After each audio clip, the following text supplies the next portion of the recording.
आज की क्लास में बच्चों हम डिस्कस कर रहे हैं लिमिटेशन ऑफ ओम्स लॉ।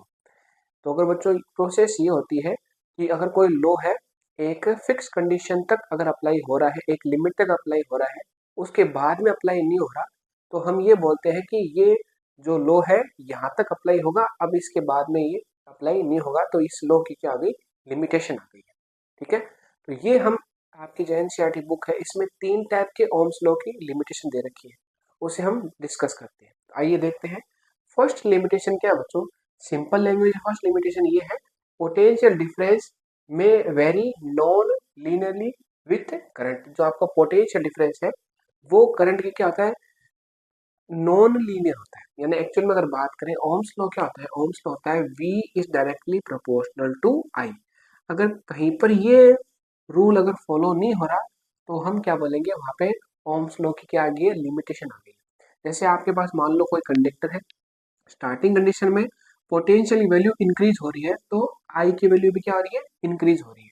लेकिन कुछ टाइम के बाद पोटेंशियल आपने इंक्रीज किया, लेकिन उसी रेशियो में आई की वैल्यू इंक्रीज नहीं हो रही, यानी ये रूल फॉलो नहीं हो रहा।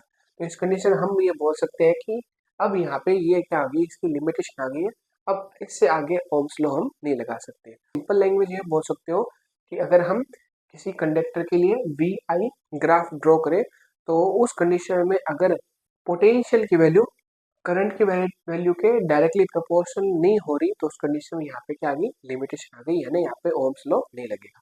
सेकंड कंडीशन देखो बच्चों, सेकंड पॉइंट आपका क्या है, सेकंड लिमिटेशन क्या है, the variation of current with potential difference में depend on the sign of potential difference applied.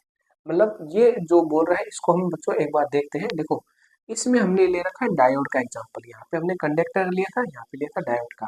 Conductor में अगर V डायरेक्टली प्रोपोर्शनल नहीं है तो यहाँ पे ओम्स लॉ की क्या की लिमिटेशन आ गई। अब देखो डायोड में क्या होता है बच्चों, डायोड का डायग्राम इस टाइप से होता है। देखिए डायोड का डायग्राम होता है इस टाइप से, चैप्टर नंबर 14 में आएगा आपके ये वाला। अगर आपने बच्चों ये एक्चुअल में P है और ये क्या होता है, N होता है, और यहाँ पे अगर आपने बच्चों पॉजिटिव पोटेंशियल लगाया और यहाँ पे आपने एक्चुअल में नेगेटिव पोटेंशियल लगाया, यहाँ ऐसे बोल दो कि आपने इस पार्ट को तो बैटरी के पॉजिटिव टर्मिनल से ऐड कर दिया और इस पार्ट को आपने बैटरी के नेगेटिव टर्मिनल से ऐड कर दिया, तो उस कंडीशन में करंट आपको मिलेगी वो ऐसे मिलेगी। ठीक है, अब अगर आपने साइन क्या कर दी, चेंज कर दी, यानी पोटेंशियल के जो साइन आपने क्या कर दी, चेंज कर दी, यहाँ पे नेगेटिव कर दिया, यहाँ पे पॉजिटिव कर दिया, तो फर्स्ट कंडीशन में जैसी करंट हमें मिल रही थी वैसी करंट अब अपोजिट डायरेक्शन में अगर करंट फ्लो होगी तो उस कंडीशन हमें नहीं मिलेगी। तो यहाँ पे भी क्या हो रही है, यहाँ पे भी ओम्स लॉ की क्या आ गई, लिमिटेशन आ गई। ये इसमें दे रखा है, the variation of current with potential difference में depend on the sign of potential difference applied. यानी जो आपका पोटेंशियल डिफरेंस का साइन है उसको अगर आप चेंज करोगे तो करंट की वैल्यू भी क्या होगी, चेंज होगी। एक्चुअल में होनी नहीं चाहिए लेकिन क्या होगी, चेंज होगी। तो इस कंडीशन में यहाँ पे भी आपका एक्चुअल में ये रूल फॉलो नहीं हो रहा, लेकिन यहाँ पे थोड़ा सा डिफरेंस है। थोड़ा डिफरेंस क्या है कि आपने पोटेंशियल का साइन चेंज कर दिया तो उसी टाइप के हमें करंट नहीं मिल रही, तो यहाँ पे क्या बोल सकते हो, ये सेकंड लिमिटेशन है। फर्स्ट लिमिटेशन देख ली, सेकंड देख ली, अब देखते हैं बच्चों थर्ड लिमिटेशन।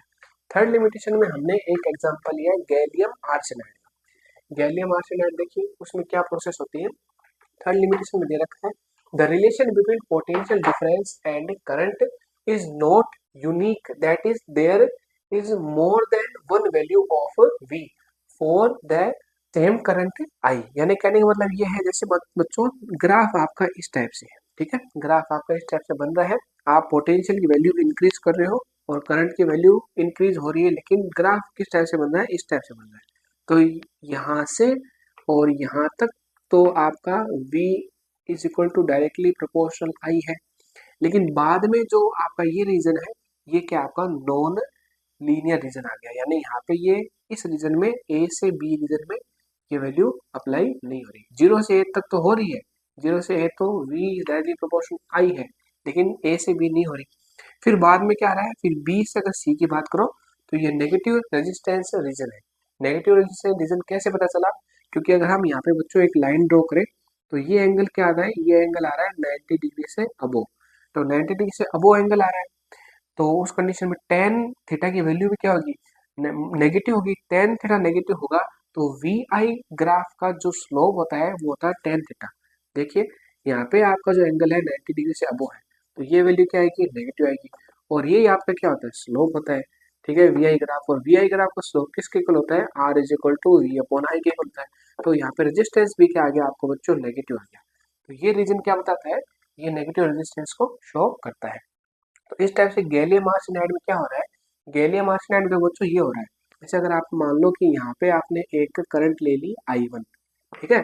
अब इस करंट के अकॉर्डिंग देखो आपके पास पोटेंशियल की दो वैल्यू आ रही है। देखो एक पोटेंशियल वैल्यू आ गई V1 और दूसरी पोटेंशियल वैल्यू आ गई आपके पास V2। तो यही चीज यहाँ पे हमने स्टेटमेंट में लिख रखी है इसके, कि हमने तो, हमारा तो रूल है कि भाई एक पोटेंशियल के अकॉर्डिंग एक ही करंट आनी चाहिए आपकी, एक ही करंट की वैल्यू आनी चाहिए, पोटेंशियल के अकॉर्डिंग एक ही करंट की वैल्यू आनी चाहिए। लेकिन यहाँ पे एक करंट के वैल्यू के अकॉर्डिंग दो पोटेंशियल आ रहे हैं, ठीक है, तो यहाँ पे भी ओम का लॉ नहीं लगेगा। तो इन तीन कंडीशन हम बोल सकते हैं ओम्स लॉ की, ये क्या तीन कंडीशन लिमिटेशन है।